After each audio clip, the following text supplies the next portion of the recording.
May mga matutulis na kuko at nag-aapoy ang mga mata, ang pinuno ng mga balbal na sumumpang babalikan ang sementeryo taon-taon. Tila apoy na bumabalot kay Haring Tandang. Napasigaw si Haring Tandang sa sakit, ngunit hindi pa rin siya sumusuko.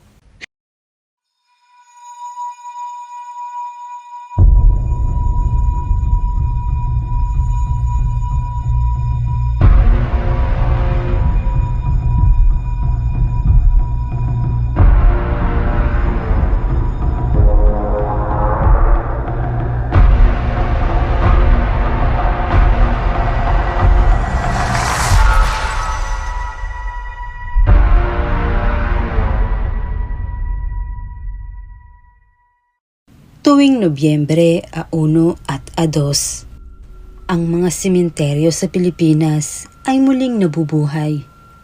Dumarating ang mga pamilya upang dumalaw sa mga puntod ng kanilang mga yumaong mahal sa buhay. Nag-aalay ng mga bulaklak, kandila at dasal. Ang mga daan patungo sa sementeryo ay puno ng ingay at mga tinda, mga bulaklak, pagkain at laruan para sa mga batang nagsasama ng kanilang mga magulang. Ngunit kasabay ng mga dasal at handog, may mga kwento ng takot at kababalaghan na binabalot ang pagdiriwang ng undas.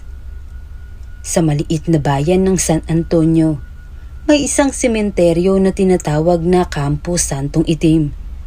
Hindi tulad ng ibang mga sementeryo na puno ng liwanag at dasal. Ang sementeryong ito ay kilala sa mga alamat ng kababalaghan at lagim. Ayon sa matatanda, may mga aswang na sumasali sa pagdiriwang ng mga patay. Hindi upang mag-alay ng dasal o magbigay galang, kundi upang maghanap ng mga sariling labi, mga bagong libing, o mga kaluluwang di paganap na tumatawid sa kabilang buhay. Si Angelo, 17 taong gulang, ay matagal nang naririnig ang mga kwentong ito mula sa kanyang lola. Ang kanilang pamilya ay naninirahan malapit sa Campo Santong Itim, at ang kanyang lolo ay isa sa mga bantay ng sementeryo. Bago ito namatay, 5 taon na ang nakakalipas.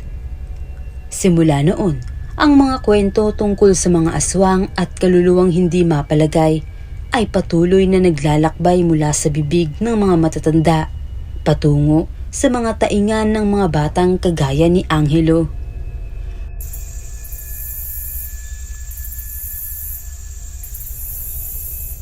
Huwag kang lalapit sa sementeryo kapag gabi, Madalas ipaalala ng kanyang lola. Hindi lang mga kaluluwa ang naroon. May mga nilalang na naglalakad sa dilim, naghahanap ng katawan at kaluluwa upang kanilang kainin. Subalit sa kabila ng babala, hindi maiwasan ni Angelo ang pagiging kuryos. Ang kanyang lolo, bago ito namatay, ay madalas ikwento na ang mga balbal ay totoong dumadayo sa sementeryo. Pero hindi lamang sila basta-basta kumakain ng patay. May mas malalim na dahilan ang kanilang panggugulo. Isang sumpa na nakabaon sa kasaysayan ng kanilang bayan, at ito'y magbabalik tuwing undas. Bisperas ng undas, abala ang lahat sa paghahanda. Ang mga tao sa bayan ay naglilinis ng kanilang mga puntod. Tinatanggal ang mga damo at inaalis ang mga naipon na alikabok. Subalit, ang mga pamilya ni Angelo ay hindi nakikipagkumpetensya sa ingay ng pagdiriwang. Tahimik sila, tulad ng mga nakaraang taon, dahil naniniwala silang may mga nilalang sa Campo Santong Itim na hindi dapat istorbohin. Ang sementeryong ito ay hindi tulad ng iba. Ito ay isang lugar na puno ng misteryo at takot. Sa kabila ng patuloy na paalala ng kanyang lola, isang gabi, bago sumapit ang undas, nagdesisyon si Angelo na dumaan sa Campo Santong Itim. Nais niyang alamin ang katotohanan sa likod ng mga kwento. Binalot siya ng kaba, ngunit kasabay nito'y may matinding kuryosidad. Pagdating niya sa sementeryo, napansin niyang kakaiba ang katahimikan. Wala ang karaniwang ingay ng mga dumadalaw o ng mga nagbebenta sa paligid. Bagkus, ang sementeryong ito ay nabalot ng isang malalim na lamig. Ang mga puno ng akasya sa gilid ay tila yumuyuko at ang mga kandilang naiwan ng mga pamilya ay halos wala ng liwanag. Habang lumalalim ang gabi, mas nararamdaman ni Angelo ang bigat ng lugar. Doon sa pinakaliblib na bahagi ng sementeryo, may nakita siyang isang bagong hukay, mga bulaklak na sariwa pa, at isang puntod na bago pa lamang natakpan ng lupa. Biglang sumaki sa isipan ni Angelo ang mga kwento ng kanyang lola. Mga sariwang libing, sinasabing paborito ng mga aswang, o tawagin na lang natin na balbal. Habang tahimik na nagmamasid si Angelo, may narinig siyang kaluskos mula sa hindi kalayuan. Akala niya'y isa lamang itong daga o baka isang pusa na gumagalugad sa sementeryo. Ngunit nang palapit ang tunog, nakita niya ang isang anino na hindi niya mawari ang anyo. Mabilis niyang hinanap ang pinanggagalingan ng tunog. Sa isang iglap, nakita niya ang isang aninong gumagapang mula sa lupa. Hindi ito isang normal na tao. Ang katawan ay payat, ang mga mata'y kumikislap sa dilim, at ang bibig ay puno ng matatalas na ngipin. Isa itong balbal. Tila hindi ito nakita ni Angelo, subalit naramdaman niya ang kilabot na dahan-dahang bumabalot sa kanya. Ang balbal ay lumapit sa bagong hukay. Tila inaamoy ang sariwang lupa. At walang anumang takot na sinimulang hukayin ang puntod gamit ang mga kamay nitong matatalas ang kuko. Hinding-hindi makakalimutan ni Angelo ang eksenang iyon. Ang aswang na gutom na tila isang hayop na naglalaway sa isang sariwang bangkay. Hindi ito basta laman lamang ang habol, kundi tila ang kaluluwa ng bagong namatay ang nais nitong makuha. Nang makita ni Angelo na nagsisimulang maghukay ang balbal, kumaripas siya ng takbo pabalik sa kanilang bahay. Nanginginig ang kanyang buong katawan sa takot. Hindi siya makapaniwala sa kanyang nasaksihan. Totoo ang mga kwento ng kanyang lola. Ang mga balbal ay hindi kathang-isip lamang. Pagdating sa kanilang bahay, agad na hinanap ni Angelo ang kanyang lola. "Lola, totoo nga po, may mga aswang sa sementeryo. Nakita ko sila," sigaw ni Angelo habang hinihingal. Ano ang nakita mo, apo? "May balbal po, Lola. Naguhukay sila ng mga patay. Gusto nilang kainin ang bangkay." Takot na takot ang boses ni Angelo. Ngunit sinubukan niyang pakalmahin ang kanyang sarili. Huwag kang mag-alala, apo. Matagal nang nangyayari ito. Noon pa man, ang Campos Santong Itim ay pinamumugaran ng mga nilalang ng kadiliman. Pero may dahilan kung bakit sila naririto. Nagpatuloy ang kanyang lola sa pagkukwento ng kasaysayan ng kanilang bayan. Ang sementeryong iyon ay itinayo sa isang lugar kung saan maraming pinatay noong panahon ng digmaan. Mga sundalo, mga inosenteng sibilyan, lahat ng namatay doon ay hindi matahimik ang kaluluwa. Kaya ang mga aswang ay natutunan na pumunta sa sementeryo upang makuha ang lakas ng mga kaluluwa na hindi pa ganap na nakakatawid.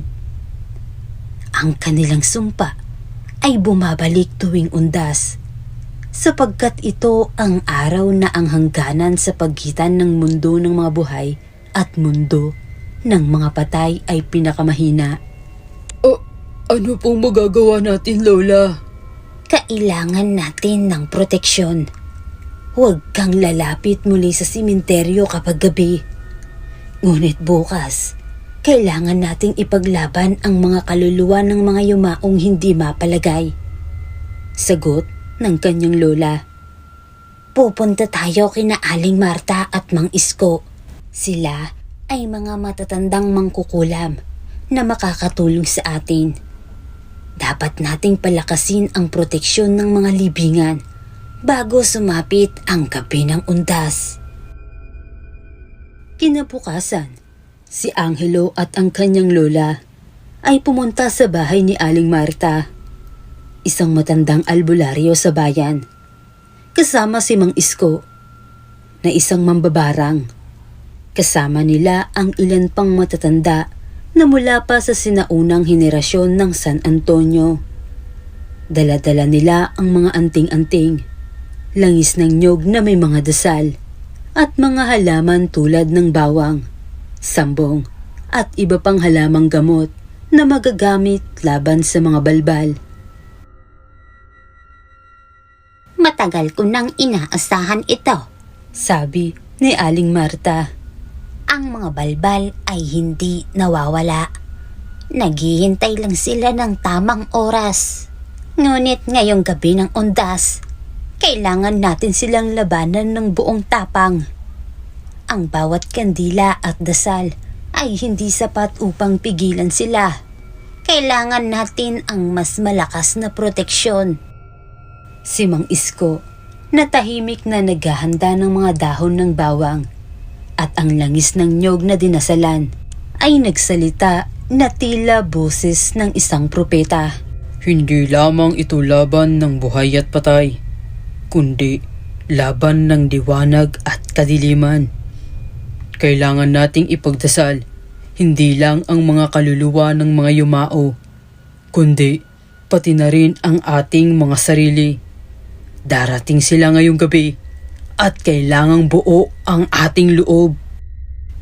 Sa simenteryo, nagtipon-tipon ang mga matatanda. Dala ang mga anting-anting at mga halamang pangontra.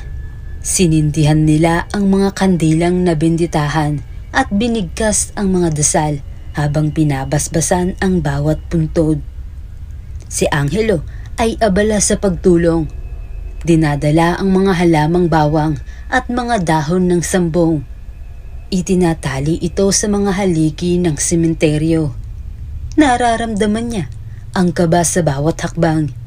Subalit alam niyang ito ang tamang gawin. Pagsapit ng gabi, ang buong sementeryo ay napapaligiran ng mga kandila at anting-anting. Nakatayo si Angelo at ang kanyang lola, kasama ang ilang matatanda sa gitna ng sementeryo. Ang hangin ay malamig at tila nagpapahiwatig ng paparating na dilubyo. Tahimik ang buong lugar, maliban sa mahinang tunog ng mga dasal mula sa bawat sulok. Ang mga kaluluwa ay nagsisimula ng lumapit, sabi ni Aling Marta habang hawak-hawak ang kanyang anting-anting. Nararamdaman ko ang kanilang presensya, ngunit hindi sila mapanatag. May mga nilalang na mula sa dilim na naghahanap ng pagkakataon. Hindi pa man nagtatagal ang kanilang pagtayo, biglang umihip ang malakas na hangin. Ang mga ilaw ng kandila ay tila pinapatay ng isang hindi nakikitang puwersa. Mula sa dilim, muling lumitaw ang mga aninong nakita ni Angelo noong gabi bago sumapit ang undas. May mga matutulis na kuko at nag-aapoy ang mga mata. Narito na sila! Sigaw ni Mang Isko habang binigkas ang mga dasal na pangontra. Ang kanyang boses ay malalim, puno ng tapang at tila nagmumula sa kalaliman ng lupa. Agad na sumugod ang mga balbal at sa isang iglap, parang hayop silang lumusob sa mga puntod. Ang ilan ay nagtangkang gumapang papasok sa mga bagong libing upang kunin ang mga kaluluwa ng mga yumaong hindi pa tuluyang tumatawid. Subalit ang mga matatanda, kabilang si Angelo, ay mabilis na humarang, binubuhusan ng langis ng nyug na may dasal at tinatapon ang mga dahon ng sambong at bawang. Ang bawat patak ng langis at bawat hibla ng halaman ay tila apoy sa balat ng mga balbal. Sumisigaw sila ng sakit, ngunit hindi sila basta-basta susuko. Mula sa pinakamadilim na bahagi ng sementeryo, isang napakalaking balbal ang lumitaw. Siya ang tinatawag na Haring Tandang, ang pinuno ng mga balbal na sumumpang babalikan ang sementeryo taon-taon. Ang kanyang anyo ay napakalaki at ang kanyang mga mata ay nagliliyab ng pula. Mabilis siyang sumugod patungo kay Angelo at sa mga matatanda gamit ang kanyang mga mahahabang kamay upang ipagtapon ang mga anting-anting at proteksyon sa sementeryo. Ang inyong mga dasal at anting-anting ay walang halaga sa akin. Sigaw ni Haring Tandang habang ang kanyang mga mata ay tila apoy na nag-aalab sa galit. Matagal ko nang hinahanap ang sementeryong ito upang kunin ang mga kaluluwang dapat nasa akin. Nang makita ni Angelo ang pinuno ng mga aswang, napuno siya ng takot. Ngunit sa likod ng kanyang isipan, naroon ang mga aral ng kanyang lola. Naisip niyang hindi sila maaaring sumuko. Kinuha niya ang kanyang kutsilyo na may palamuting pilak na binasbasan ng langis at tumayo sa harap ni Haring Tandang. "Lumayas ka sa sementeryong ito! Hindi mo makukuha ang mga kaluluwa dito!" Sigaw ni Angelo habang itinutok ang kutsilyo sa higanting balbal. Ngumisi si Haring Tandang at sumugod kay Angelo. Mabilis siyang umatake. Subalit bago pa man siya makalapit, si Mang Isko ay nagpalabas ng isang malakas na dasal at ang kanyang anting-anting ay lumiwanag ng matindi, tila apoy na bumabalot kay Haring Tandang. Napasigaw si Haring Tandang sa sakit, ngunit hindi pa rin siya sumusuko. Hindi niyo ako matatalo ng ganun lang kadali. Ang kanyang sigaw habang pilit na tinatanggal ang liwanag ng anting-anting. Sa isang iglap, kinuha ni Angelo ang pagkakataon. Gamit ang kutsilyong may palamuting pilak, sinaksak niya ito sa puso.